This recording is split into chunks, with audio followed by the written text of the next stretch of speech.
Olá, eu sou Edson Leonel, sou professor do Departamento de Estruturas da USP São Carlos e nesse vídeo nós discutiremos as soluções das questões que compuseram a prova 1 do curso de Mecânica dos Sólidos 1, ministrado no primeiro semestre de 2022. Portanto, na sequência desse vídeo nós apresentaremos os enunciados das questões e em seguida as resoluções. A primeira questão envolve o traçado de diagramas de esforços solicitantes e estruturas isostáticas. E o enunciado da questão é o seguinte: determine os diagramas de esforços solicitantes da estrutura mista apresentada na figura abaixo. Duas forças concentradas de 5 kN solicitam a treliça plana CDEF em seu nó F. Já o pórtico plano ABC está solicitado por 3 forças distribuídas. O ponto C conecta as duas estruturas planas. Então esse é um problema isostático, bem tranquilo de ser resolvido, uma vez que a conexão entre o pórtico plano e a treliça plana ocorre justamente no ponto C. Conforme está ilustrado na figura, nós percebemos que o ponto C ele conecta os deslocamentos na direção horizontal e vertical das duas estruturas envolvidas. Portanto, na interação mecânica entre as duas estruturas deverá aparecer aí uma força horizontal e uma força vertical que nós iremos determinar no nosso processo de solução. Dessa forma, nós podemos inicialmente separar a estrutura conforme eu ilustro aqui.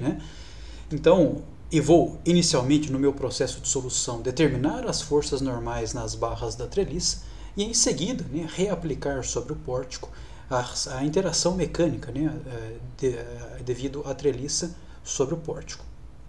E esse caminho que eu escolhi para a solução é um dos caminhos possíveis para a solução do problema. Você pode escolher outro processo de solução, por exemplo, iniciar a solução do problema por meio do traçado dos diagramas de esforços solicitantes do pórtico plano e em seguida reaplicar essa interação mecânica do pórtico sobre a treliça e aí sim determinar a intensidade das forças normais na treliça plana. Tá? Então, partindo dessa estratégia que eu escolhi para a solução do problema, que é inicialmente determinar as forças normais nas barras da treliça, eu inicialmente separo as duas estruturas em seu ponto de conexão, que é exatamente no ponto C. Tá? Pelo fato do pórtico conectar-se à treliça impedindo os deslocamentos, ou melhor dizendo, vinculando os deslocamentos nas direções horizontal e vertical, surgirão neste ponto de conexão duas forças reativas, que eu estou chamando aqui de RC e de FC, que a princípio eu não sei quais são os sentidos de atuação delas. Eu estou a princípio aqui arbitrando que os sentidos sejam estes. Tá? Na sequência nós iremos impor o equilíbrio e verificaremos se os sentidos que eu inicialmente arbitrei estão corretos. Então, na treliça teremos aqui a presença do RC e do FC que envolvem a reação do pórtico sobre a treliça. Teremos também a reação do apoio D, tá, que nesse caso o FD ele está orientado na direção vertical, uma vez que o apoio que atua sobre o nó D é um apoio móvel que impede o deslocamento vertical do ponto D. Além deles, temos também as forças de 5 kN atuantes sobre o nó F. Tá? Então, essa porção da estrutura aqui ela é também isostática e podemos impor sobre ela as equações de equilíbrio de corpo rígido, ou seja, somatórias de forças em x, y e somatórias de momentos em z, uma vez que essa estrutura ela é plana. Impondo inicialmente a somatória de forças em x igual a zero, eu vou ter menos RC mais essa forcinha de 5 igual a zero, o que faz com que o RC seja igual a 5 kN. Fazendo a somatória de momentos em torno do eixo Z em relação ao ponto C igual a zero, então nós teremos a contribuição de momentos decorrente dessa reação de apoio FD, então eu tenho FD vezes 4. Tá? Então, para você saber se o momento é positivo ou negativo, nós utilizamos a regra da mão direita. Tá? Então, posicionamos a ponta dos dedos no sentido da força, palma da mão no sentido do ponto de aplicação da força para o ponto em torno do qual você vai somar momentos, e aí você analisa o sentido do polegar. Para onde o seu polegar apontar é o sentido ou a orientação do vetor momento. E fazemos isso, né, porque a gente sabe que o momento devido à força, né, ele nada mais é do que o produto vetorial dos vetores força e distância, né, e que esse produto vetorial retorna para a gente um vetor, né, que atua perpendicularmente ao plano formado pelos dois primeiros. Então, assumindo aqui, né, embora não esteja indicado, né, mas assumimos que o eixo y positivo seja para cima, né, e o eixo x positivo seja para a direita, então com isso o eixo z, né, sai aqui do plano da tela. Então a contribuição de momentos decorrente a essa força Fd, para a gente ela é positiva. Tomando agora, né, a contribuição de momento aqui, ó, devido a essa força vertical de 5, né, fazemos o mesmo procedimento, né, de ponta dos dedos no sentido da força, palma da mão orientada no sentido do ponto de aplicação da força para o ponto em torno do qual nós estamos somando momentos. Verificaremos, né, que a contribuição de momento dessa força de 5 ela é menos 5 vezes 4, né, porque o momento é negativo, e o mesmo acontece com a contribuição de momento dessa força horizontal, que temos 5 vezes 3, né, e o momento gerado por essa força de 5 ela é negativa. Tá? Então, fazendo a continha aqui, a gente descobre que esse Fd ele é 8,75 kN. Por fim, né, fazemos a somatória de forças em Y e incluímos, né, o Fc para cima, menos essa força de 5, mais o 8,75, que é a reação Fd. Isso aqui tem que ser igual a zero. Fazendo esse equilíbrio, descobrimos, né, que o Fc ele é igual a menos 3,75. Então, o que esse sinal menos que apareceu da solução ele quer dizer? Cara, nada mais, nada menos que o sentido que eu arbitrei para essa força na minha solução não é o sentido correto. O sentido correto ele é o inverso, né? Ou seja, essa força Fc ela atua na vertical, mas de cima para baixo, né? E não de baixo para cima, como eu inicialmente arbitrei. Tá? Então, no slide seguinte, quando nós formos fazer o equilíbrio do nó C, eu incluirei o sentido correto, né, dessa força Fc, cuja intensidade vai ser 3,75. Perfeito? Uma vez determinadas as reações de apoio, podemos passar, né, para o equilíbrio nó por nó dessa treliça plana. Então, nesse caso, como o problema é plano, né, nós temos apenas duas equações de equilíbrio disponível por nó, então, ou seja, temos a somatória de forças em x e somatória de forças em y, portanto, temos que escolher, né, para iniciar o nosso processo, um nó que possua, no máximo, duas incógnitas ou duas forças normais desconhecidas. Então, podemos, né, por simplicidade, iniciar o nosso processo de solução por meio do nó F. Então, impondo aqui, né, o equilíbrio de força sobre o nó F, teremos as duas forças externas atuantes de 5 kN e temos também, né, as forças normais, o NEF e o NDF, né, que atuam aqui também sobre o nó F. Então a gente sempre, né, utiliza essa convenção de sinais, né, porque na nossa convenção essas forças, né, escapam do nó, da forma como está indicado aqui. Isso indica uma tração na barra, né? Então, embora o meu desenho aqui eu não esteja traçando a barra em si, mas apenas o nó, né? Essa forcinha NEF, que possui esse sentido no nó, por ação e reação, ela tem um sentido contrário na barra, né? O que indica uma tração na barra. Tá certo?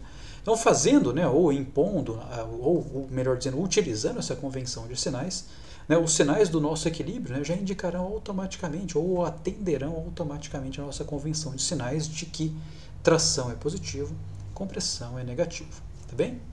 Então, fazendo, né, esse equilíbrio aqui, podemos, né, facilmente verificar, né, que somatória de forças em x, o nosso NEF vai ser igual a 5 kN, somatória de forças em y, o nosso NDF é igual a menos 5 kN. Perfeito?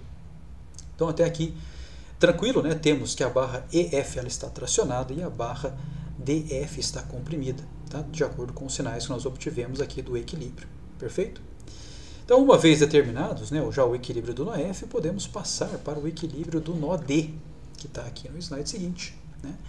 Então, sobre o nó D, quais são as ações que atuam sobre ele? Temos a reação de apoio de 8,75, temos a forcinha de 5 aqui, ó, que nada mais é do que a força normal DF, né, que nós já determinamos do equilíbrio anterior, e descobrimos, né, que a força normal DF ela é negativa, ou seja, ela é de compressão. Portanto, né, como sobre a barra eu tenho uma força de compressão, por ação e reação, sobre o nó ela atua com o sentido indicado aqui na figura, ou seja, ela não escapa do nó, mas sim ela concorre para o nó. Tá bem?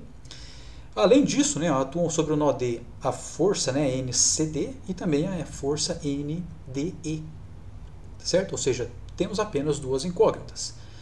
Impondo, né, ó, sobre o nó D somatória de forças em Y, nós teremos, né, o 8,75, que é a reação do apoio, menos o 5, que é a força normal, o NDF, e temos também a parcela vertical da força DE. Então, se nós olharmos aqui, ó, na estrutura, né, obviamente nós sabemos que essas forças percorrem a geometria da barra, então a gente percebe aqui, né, ó, que o seno deste ângulo, né, ó, se a projeção vertical aqui vale 3 e a projeção horizontal da barra DE vale 4, né, então o comprimento dela vale 5, dessa forma, né, ó, esse ângulo aqui, né, ó, vai ter um seno que é igual a 3 sobre 5, que é 0,6, e um cosseno que é igual a 4 sobre 5, que é 0,8. Tá? Então a parcela vertical aqui, ó, do NDE é o NDE vezes o seno, tá? Vezes o seno do ângulo aqui, ó, que nesse caso é o 3 sobre 5, que é 0,6. Tá? Fazendo o equilíbrio, a gente descobre que o NDE ele vale menos 6,25 kN, ou seja, a barra DE ela está comprimida. Para determinação, né, da força normal na barra CD, nós simplesmente, né, fazemos a somatória de forças em X. Então eu tenho menos o NCD, menos, né, a projeção aqui, ó, horizontal da força NDE. Então, menos, né, a força NDE nós já determinamos aqui do equilíbrio anterior, que ela vale menos 6,25. Agora, vezes a parcela cosseno, né, desse ângulozinho aqui, que é o 4 sobre 5. Então, por isso que aparece o 0,8. Tá bem? Fazendo o equilíbrio, a gente descobre que o NCD ele vale 5 kN. Tudo bem? O próximo nó que eu vou escolher equilibrar vai ser o nó C. Tá bem? Então, o nó C, ó, quais são as ações que atuam sobre ele? Atuam sobre ele, né, a reação ou a interação, né, do pórtico sobre aquele nó, que vale 5 aqui, ó, quilonewtons, que nós determinamos no slide anterior. Temos também, né, ó, a reação que é o 3,75, que eu chamei a atenção no slide anterior, né, de que eu havia arbitrado ele, né, o nosso RC para cima, né, e na verdade ele deu, o sentido correto dele é para baixo, então aqui eu já estou apresentando com o sentido correto de 3,75. Tenho também a força NCD, que a gente acabou de determinar aqui, ó, do equilíbrio do nó anterior. Então, se ele é positivo, então ele escapa do nó. Bem? E por fim, né, falta a determinação da força NCE. Joia? Então, ó, se eu já conheço, né, essas ações aqui, preciso impor as condições nulas, né, de somatória de força. Somatória de forças em x igual a 0, de fato, né, essa condição é atendida, ou seja, o nó está em equilíbrio. Fazendo a somatória de forças em y, eu descubro que o NCE ele tem que valer 3,75 kN para que o equilíbrio aconteça. Tá bom? Então, com isso, ó, já equilibramos o nó F, o nó D e o nó C e determinamos, né, as forças normais em todas as barras da treliça. O que é interessante, aplicando o método dos nós, é que ao final do processo, nós sempre sobra, né, um nozinho no qual nós conhecemos todas as ações que concorrem a ele.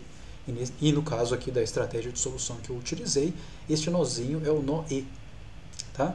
Então vamos, né, verificar se a condição de somatória nula de forças de fato é válida sobre ele.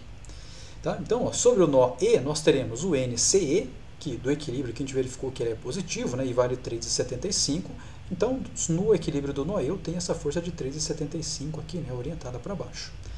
Tenho também, ó, a forcinha de 5, que é o NEF, que nós equilibramos inicialmente, que ela é de tração, né? Ela deu positivo, então o sentido dela é esse.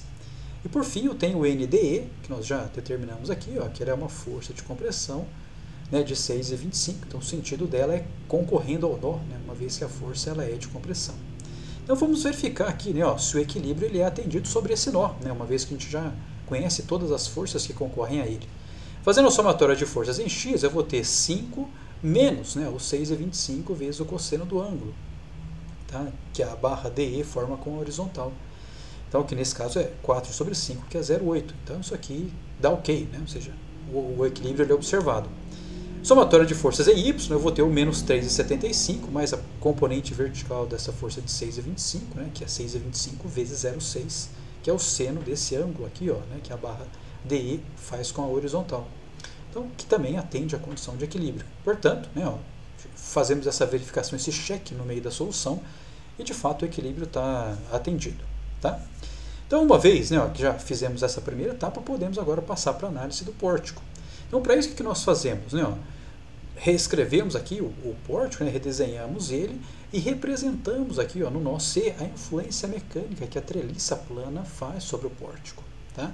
Então, se vocês se lembram, né, ó, as ações aqui, ó, atuantes no nó C pertencente à treliça são essa forcinha de 5 kN e essa reação de 3,75.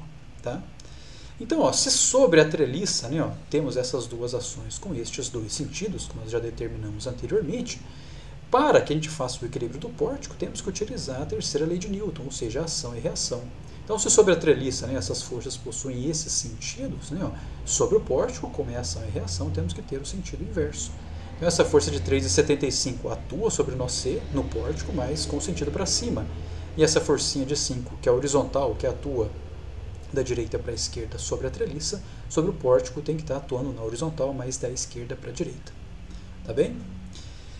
Então, ó, essa estrutura aqui, ó, de pórtico plano de 2 barras, também muito tranquilo, engastado aqui, ó, no ponto A, vamos, né, seguir a estratégia de solução, ou seja, construir o diagrama de corpo livre, tá, da mesma forma como fizemos para a treliça, né, na qual nós substituímos as condições de vinculação pelas reações de apoio equivalentes. Então, nesse caso, como temos, né, ó, um engaste aqui, ó, no ponto A, né, o engaste ele impede, né, os deslocamentos na direção horizontal e vertical, além do giro no plano. Como consequência, né, ó, surgirão duas forças reativas nas direções horizontal e vertical, além de um momento fletor, pelo fato do giro ser impedido. Tá? Então, o diagrama de corpo livre para esse pórtico simples é esse que está indicado aqui, ó, na figurinha. Tá? Substituímos aqui o engaste no ponto A pelas reações aqui, ó, V, N e M. Então vamos impor aqui, ó, sobre esse pórtico de 2 barras, né, as condições de equilíbrio de corpo rígido, né, somatória de forças em x e y igual a 0 e somatória de momentos z igual a 0.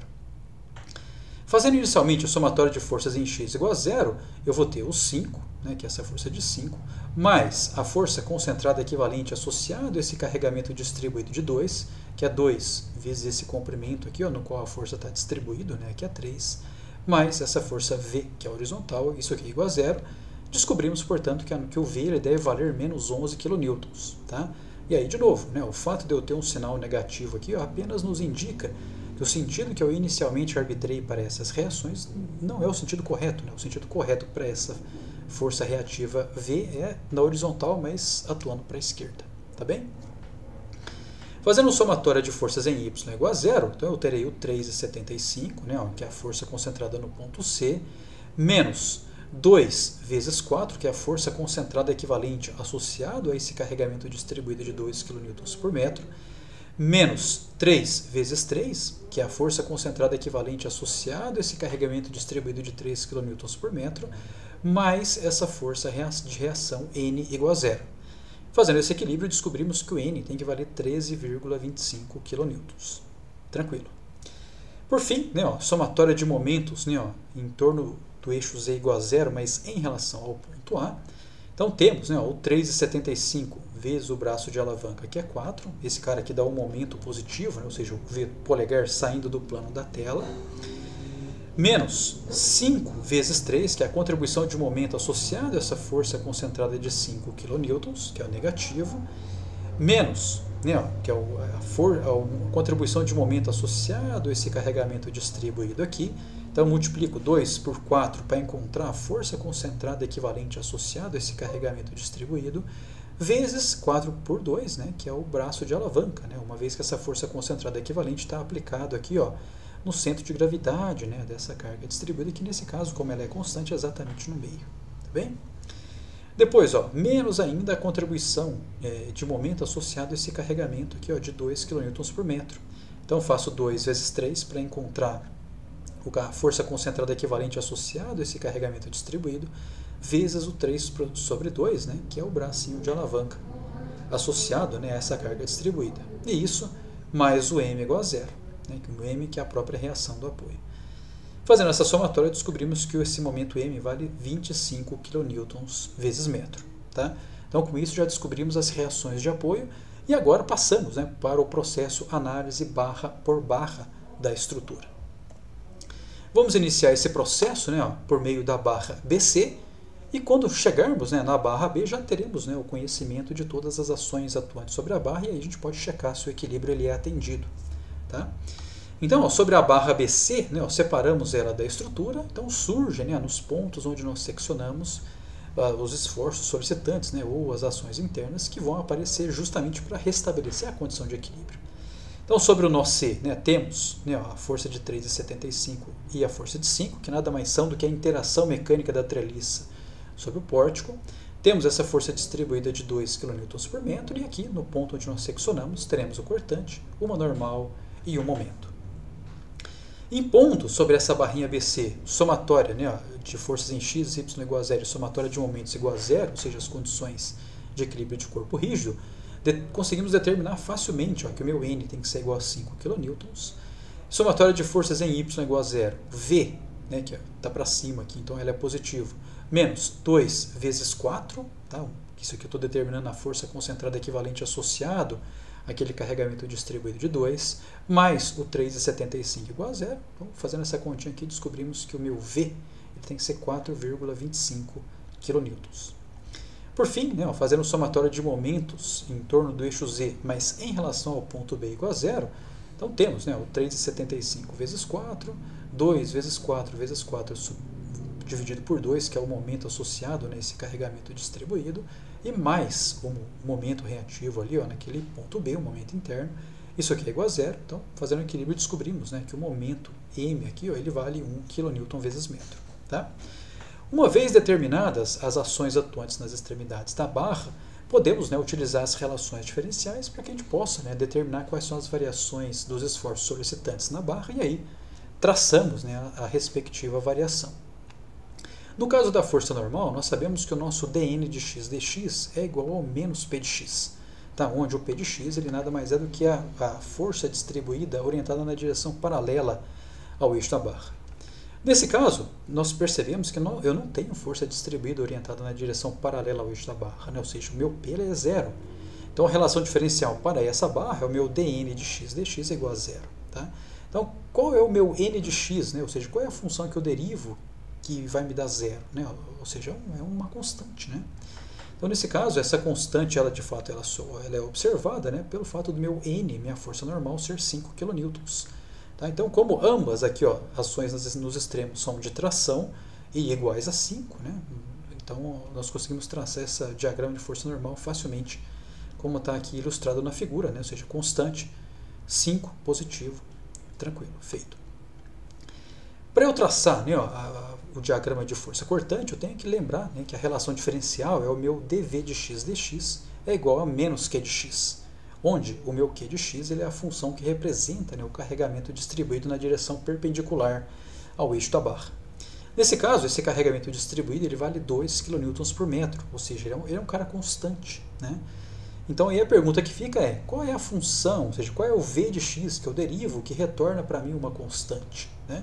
A gente sabe que esse cara é uma função linear. Né? Se eu derivar uma função linear, eu chego numa constante. Né? Então, para isso, é muito simples, porque assim, para eu traçar uma função constante, basta que eu conheça 2 pontos. Né? E aí a gente traça a variação de forma muito tranquila. E nesse caso em especial, eu já conheço do equilíbrio, que o cortante na extremidade esquerda da barra, né, no ponto B, ele vale 4,25, enquanto que na extremidade direita, ou no ponto C, a força perpendicular ao eixo da barra ela vale 3,75. O que nós temos que nos atentar é com relação à convenção de sinal que nós adotamos para traçar a variação da força cortante. Tá? Então, se a força cortante tender a rotacionar a barrinha no sentido horário, isso para a gente é positivo. Se a forcinha, né, orientada na direção perpendicular ao eixo da barra, tender a fazer a barrinha girar no sentido anti-horário, isso é negativo. Então, fazendo, né, essa análise, a gente percebe que esse V aqui, que é o 4,25, ele tende a fazer a barrinha girar no sentido horário. Então, que esse cara aqui é positivo. Já essa forcinha de 3,75, ela tende a fazer a barrinha girar no sentido anti-horário, que na nossa convenção ela é negativo. Tá bem? Então, já sabemos, né, que temos um 4,25 na extremidade esquerda que é positivo e um 3,75 na extremidade direita que é negativo. E além disso, né, a variação é linear. Então basta que a gente faça essa construção aqui, tá? Como está mostrado aqui na figurinha. Um fato importante que a gente tem que chamar a atenção aqui é que o cortante ao longo da barra BC ele passa por um zero. Tá? Então, o fato de passar por um zero vai nos levar, né, a um valor de momento máximo. Tá? Então, isso a gente chega a essa conclusão pelo fato, né, da relação diferencial do momento estar associado com o valor da força cortante, né? Então a gente sabe que o dm de x dx é igual ao v de x, né? Então, nesse caso em especial, né, o meu v de x ele é uma função linear. Então, qual deve ser a função momento que eu derivo, que eu chego numa relação linear? Né? Então, pensando aí rapidinho, vocês já responderam que é um quadrático, né? Se eu pegar uma função quadrática e derivar ele, eu chego numa função linear. Para eu traçar, né, uma função quadrática, eu preciso conhecer 3 pontos, né? E nesse caso eu já conheço quais são 2 valores de momentos, né? Eu sei que aqui na extremidade C vale 0, que na extremidade B ele vale 1, né, ó, positivo do nosso equilíbrio. Tá? Só que qual é esse terceiro ponto que eu devo considerar para traçar a variação do momento fletor? Né? Esse ponto que eu devo, extra, né, que eu devo considerar é justamente o ponto do cortante zero, né, porque ele vai conduzir para mim a um ponto de momento máximo. Né? Já que lá do cálculo 1 a gente sabe que os pontos de derivada nula da função nos conduzem a um ponto de inflexão. Né? Então, da relação diferencial, o nosso dm de x dx igual a zero, para a gente vai ser um ponto de máximo, né? Uma vez que o cortante nessa situação é zero naquele ponto. Para a gente determinar esse ponto do cortante zero, basta que a gente faça, né, uma secção virtual da barra a uma distância genérica x. Tá? E aí a gente descobre, né, qual deve ser esse x para que eu tenha um cortante nulo. Então eu tenho aqui as ações, ó, de momento unitário, de força de 4,25 para cima, o carregamento de 2 kN por metro distribuído ao longo desse comprimentozinho x. Tá? Temos aqui o momento que para a gente vai ser o momento máximo. Então vamos impor sobre esse corpinho aqui as condições de equilíbrio também. Né? Então se eu fizer aqui a somatória de forças em y igual a zero, então eu vou ter o 4,25 para cima, menos o 2 vezes esse x, né, para eu chegar na força concentrada equivalente associada a essa força distribuída. Mas aí eu sei que aqui é zero, né? O cortante é zero. Então, vamos descobrir aqui, ó, quanto que vale esse x para que essa relação seja obedecida. Então, fazendo esse equilíbriozinho aqui, ó, a gente descobre que o x para que isso aconteça, ou seja, o x no qual o cortante é zero, né, é 2,125 metros. Então, por isso que a gente posiciona essa distância aqui. Ó. Tá bem? Então, se eu sei que o x, né, ó, nessa condição de 2,125 me conduz a um cortante zero, vamos calcular o equilíbrio, né, de momentos lá para eu chegar no valor do momento máximo. Então, para isso eu vou ter, né, ó, o m, né, ó, que é 1 positivo, menos 4,25 vezes o x, né, que é 2,125, que me dá um momento negativo, mais 2 vezes o 2,125 vezes o 2,125 sobre 2. Né? Então, nesse primeiro caso aqui, eu acho a força equivalente associado ao carregamento uniformemente distribuído. Esse 2,125 sobre 2 nada mais é do que o bracinho de alavanca, para eu calcular o momento em relação ao ponto seccionado, que é o x. Tá? E aí, obviamente, mais o m, né, que eu quero determinar, é igual a zero. Então, fazendo o equilíbrio aqui, a gente descobre que esse m é o 3,516 kN vezes metro. Tá bem? Então, para a gente traçar o diagrama de momento fletor, a gente sempre traça, né, a variação dele na porção tracionada da barra. Tá? Isso é algo importante, né? Porque a gente já percebe, né, que o momento ele vai causar, né, um alongamento em uma dada porção da barra e um encurtamento na porção complementar. Então, o fato da gente desenhar o diagrama de momento utilizando essa convenção, ela é muito produtiva para a gente. Então, quando a gente olha aqui, ó, na extremidade B, a gente percebe que esse momento de 1, né, você pode até utilizar a sua mão para fazer isso, né, quando você aplica, né, ó, sob a extremidade livre, esse momento de 1, ele vai causar um alongamento na porção superior da barra. Né? Então, imaginando que o dedo seja a sua barra, você aplica essa ação de 1, então ele vai causar aqui um alongamento na parte superior. Então, por isso que nós temos indicado aqui o diagrama de 1, né, com o traçado na parte superior da barra. Tá bem? Já aqui, ó, esse momento M que nós equilibramos, né, que deu 3,516, ele resultou positivo, ou seja, o sentido que eu arbitrei para ele de fato é esse mesmo. Então, fazendo o mesmo processo, né, ou seja, tomando a extremidade livre e aplicando a ação do momento, a gente descobre que a porção tracionada nesse caso é a porção inferior. Então, por isso que o momento, nesse caso, ele é traçado aqui, né, o nosso momento máximo, que acontece no cortante zero, ele é o 3,516, mas acontece aqui. Tá? E, obviamente, ele é zero lá na extremidade C, como já era de se esperar, né, uma vez que eu tenho aqui uma rótula. Tá bem? Tranquilo até aqui? Ótimo, né? Antes da gente fazer o equilíbrio da barra AB, vamos impor aqui o equilíbrio sobre o nozinho B, né? Ou seja, vamos pegar essas ações aqui, ó, de N, V e M, que atuam sobre a extremidade B da barra BC, reaplicarmos, né, vamos reaplicar ele sobre o nó, né, utilizando aí a terceira lei de Newton, ou ação e reação, para que a gente possa descobrir, né, quanto valem as ações que atuam no extremo B da barra AB. E como nós já determinamos as reações de apoio no slide anterior, nós podemos verificar, né, se a barra de fato está em equilíbrio. Tá bem? Então, para isso, ó, o que nós fazemos? Nós tomamos o valor de N, né, que atua aqui, ó, na extremidade B da barra BC, que é a horizontal atuando para a esquerda. Então, sobre o nó, ação e reação, ele vai estar atuando aqui na horizontal para a direita. Força cortante, né, 4,25 para cima, sobre o nó, 4,25 para baixo. Momento M, né, que então é um momento positivo aqui, o giro dessa setinha aqui no sentido anti-horário, sobre a extremidade B da barra BC. Então, sobre o nó, ele está com o sentido contrário aqui. Tá bem? E aí eu arbitro, né, as ações que atuam na extremidade B da barra AB. Né? Então eu vou arbitrar que existe um cortante que eu estou chamando de V, que tem esse sentido, um N que tem esse outro sentido, e um M que tem esse sentido que eu estou arbitrando aqui. Tá? Então fazendo a somatória, né, de forças nas direções x, y e a somatória de momento z, nós descobrimos, né, que o V deve valer 5 kN, que o meu N vale 4,25 kN e que o meu momento M vale 1 kN vezes metro. Tá? Então, se do equilíbrio do nó eu observo, né, que as ações devem ter essas intensidades, e aí agora eu parto, né, para a análise da barra AB isolada. Então eu pego essas ações, né, e reaplico sobre a barra AB também, né, por ação e reação, ou seja, com sentidos contrários.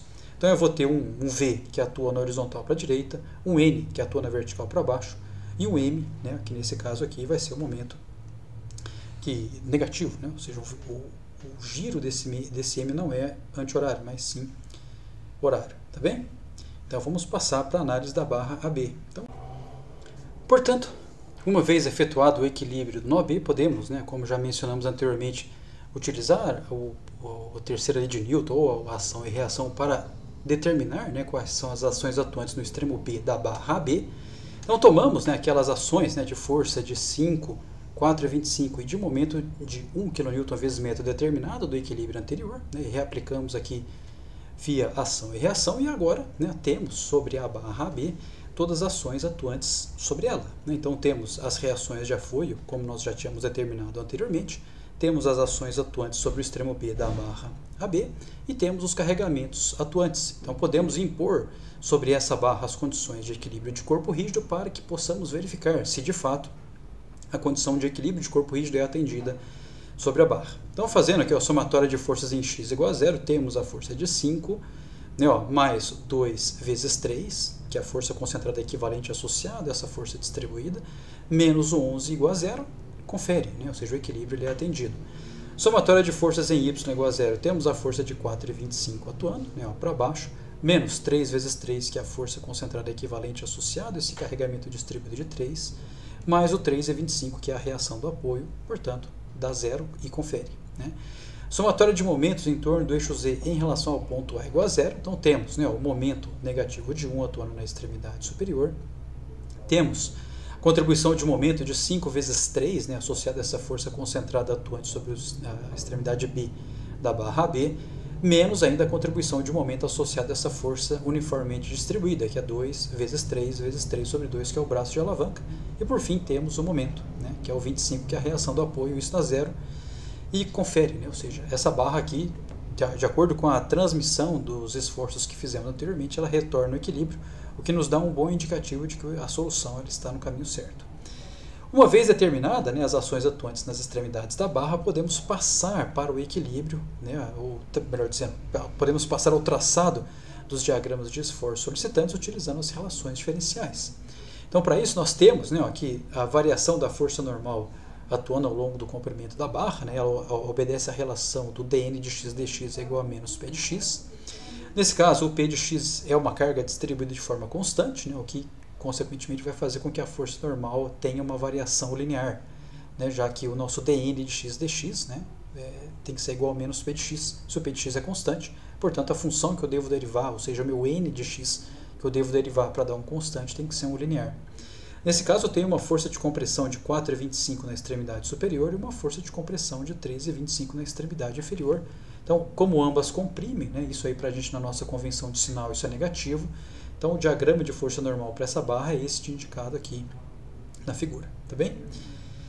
Para a força cortante, nós utilizamos a relação diferencial do dV de x dx é igual a menos q de x. Tá? E nesse caso, o meu q de x ele é também uma força constante, né?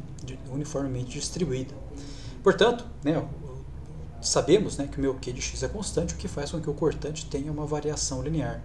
Então, para eu traçar uma variação linear, basta que eu conheça, né, as forças cortantes, ou seja, as forças perpendiculares ao eixo da barra, que atuam nos extremos da barra, que nesse caso, no ponto A vale 11 kN e no ponto B vale 5.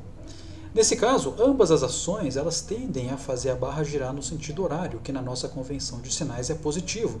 Tá? Então, o diagrama de força cortante para a barra é esse indicado aqui, tá? Onde ambas as ações são positivas. Perfeito? Para a gente fazer, né, o traçado do diagrama de momento fletor, de novo, né, se o cortante tem variação linear, pela relação diferencial, o dm de x dx é igual ao v de x, né, o v de x é linear, então o momento ele tem uma variação quadrática. Tá? Para eu traçar essa variação quadrática, a princípio eu preciso de 3 pontos, né, sendo que desses 3, 2 deles são os valores dos momentos que atuam na extremidade da barra. Né? Esse terceiro ponto, que eu às vezes preciso, às vezes não, para traçar essa variação, refere-se, né, ao ponto no qual o cortante é zero. Tá? Nesse caso, como eu não observo um ponto, né, de cortante zero atuante ao longo do corpo da barra, então apenas essas duas ações, né, de momento nos extremos da barra já são suficientes, né, para eu traçar a variação de momento, uma vez que elas já me indicam, né, que os valores máximos de momento, né, ocorrem nos extremos da barra. Da nossa convenção, né, de traçado, a gente sempre traça, né, o momento na porção tracionada da barra. Então, nesse caso, a gente vai observar que a porção tracionada é sempre a porção esquerda da barra. Né? Se nós tomarmos, por exemplo, esse momento de 25, né, então aplicamos, né, podemos até usar o nosso dedo se a gente tiver dúvida sobre qual porção é tracionada, qual é comprimida. Né? Então, aplicando sobre a extremidade livre esse momento de 25, a gente percebe que a porção esquerda que é tracionada, da mesma forma, né, como acontece na extremidade superior, né, aplicando sobre ele a ação do momento de 1 kN, a gente vai perceber que a extremidade esquerda que está sendo tracionada, e aí a gente simplesmente indica, né, essa é uma variação, né, parabólica. Tá? Então, com isso, a gente consegue concluir a solução do exercício 1. Já o exercício 2, né, ele possui o seguinte enunciado. Né, a estrutura isostática apresentada na figura abaixo ela é composta por 2 elementos de barra simples, AB e CD, né, que são os elementos verticais, e uma barra perfeitamente rígida, BCE. Essa estrutura é solicitada por 2 carregamentos distribuídos, sendo um deles com variação constante, que é esse aqui na barra B, e outro com variação linear, que atua na barra BCE. Sabe-se que além dos carregamentos, esses 2 distribuídos indicados na figura, existe também um efeito de temperatura, que é igual a 30 graus atuando na barra B, e um outro de menos 20 graus, que atua na barra CD. Pede-se, né, que a gente determine o deslocamento vertical do ponto E, que está localizado aqui na extremidade da barra rígida, sabendo, né, que as barras verticais possuem produto EA igual a 200.000 kN e o coeficiente de expansão térmica é igual a 1 vezes 10 a menos 7, 1 dividido por grau Celsius. Tá? Então, essa estrutura, conforme o enunciado diz, ela é uma estrutura isostática, tá? Uma vez que a gente consegue determinar, né, as reações de apoio utilizando as 3 equações de equilíbrio. Se nós fizermos, né, a determinação das reações de equilíbrio, das reações de apoio, perdão, conseguimos, né, aplicar as equações de equilíbrio e determinar qual é a variação da força normal ao longo das barras, né, verticais AB e CD, levando, obviamente, em conta a variação de temperatura. Feito isso, né, conseguiremos descobrir, né, quanto vale o deslocamento do ponto B e também o deslocamento do ponto C.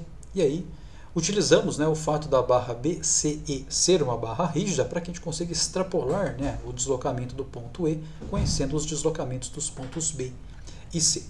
Tá?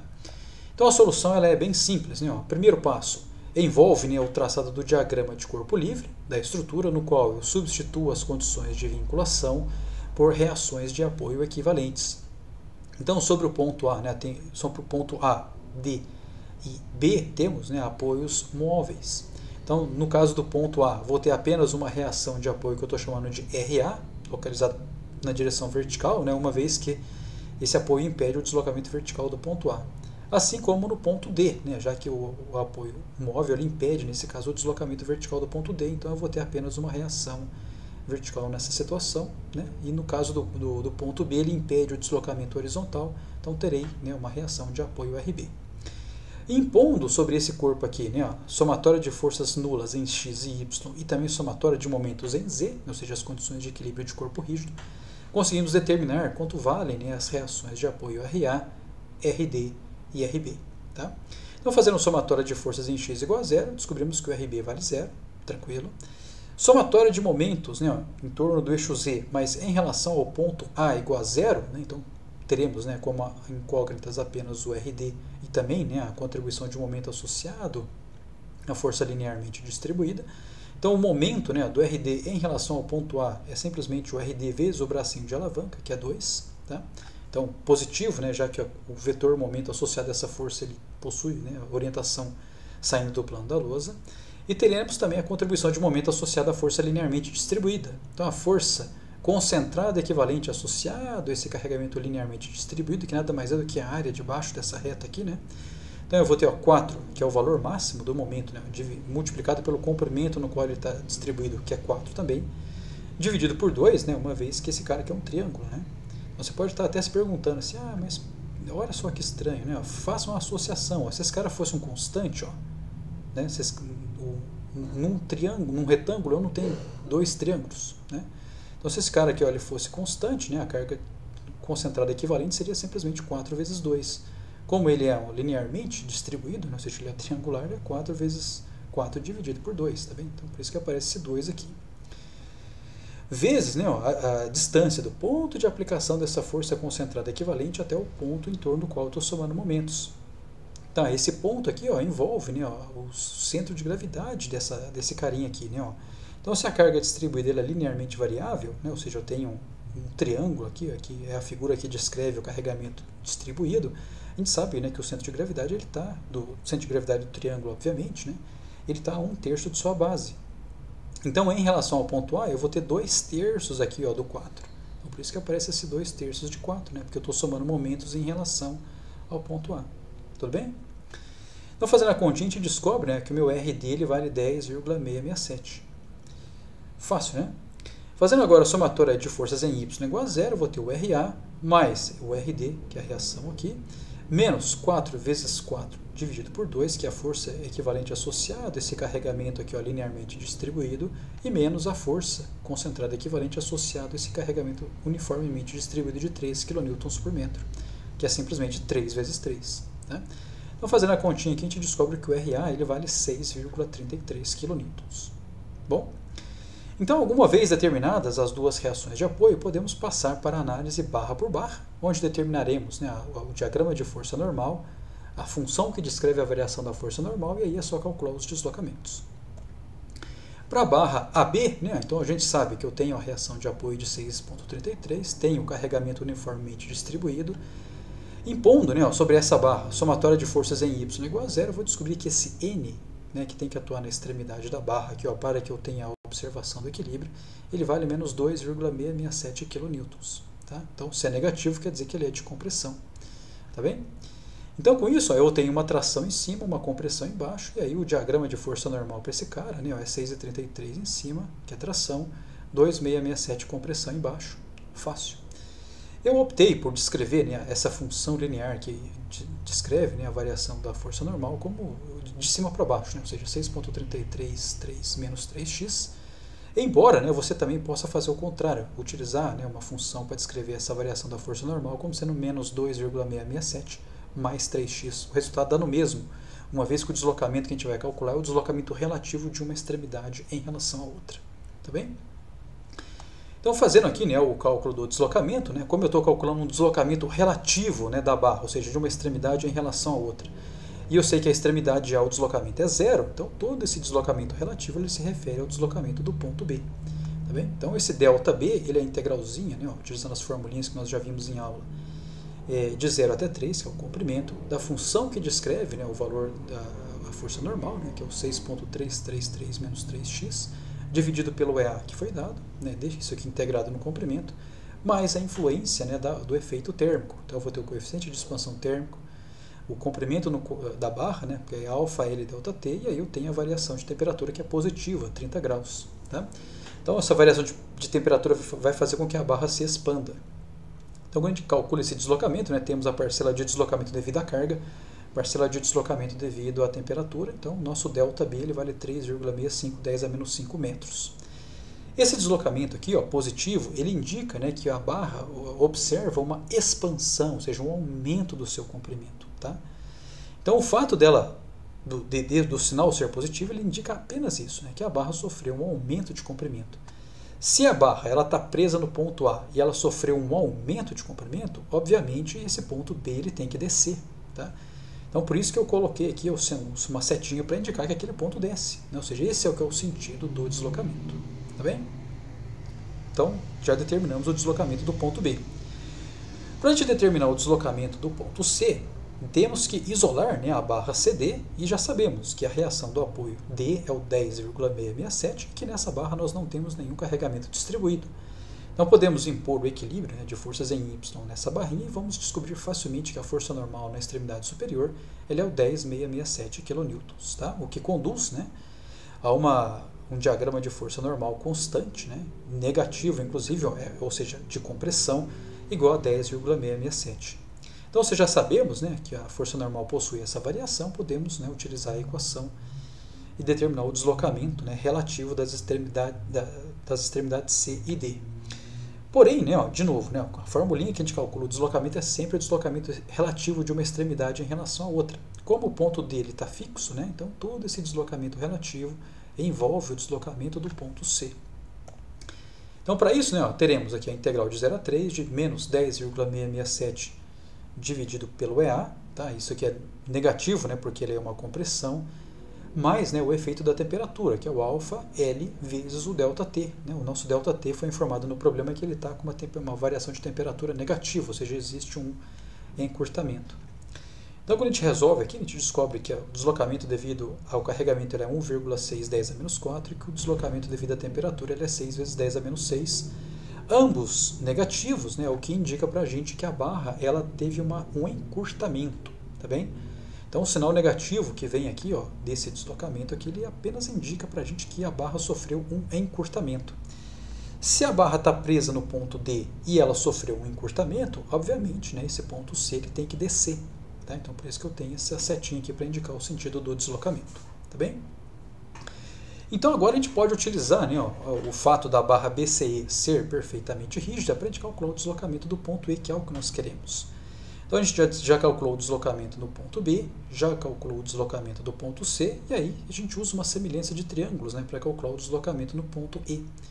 Então eu posso fazer, né, que o ΔE menos o ΔB, né, ou seja, esse pedacinho aqui, né, ó, que vai da setinha até aqui embaixo, ele está para o comprimento total da barra, que é 4 metros, da mesma forma com que, né, o ΔC menos o ΔB, ou seja, esse pedacinho aqui, né, ó, ele está para o comprimento de 2 metros. A gente faz essa continha e descobre que o deslocamento ali, ó, no ponto E ele é 2,955 10 a menos 4 metros. E, claro, né, esse deslocamento ele é para baixo. Tá bem? Então a prova estava bem simples, né, envolvia apenas o traçado de diagramas de esforços solicitantes e o cálculo de deslocamentos, né, em estruturas exostáticas, muito tranquilo.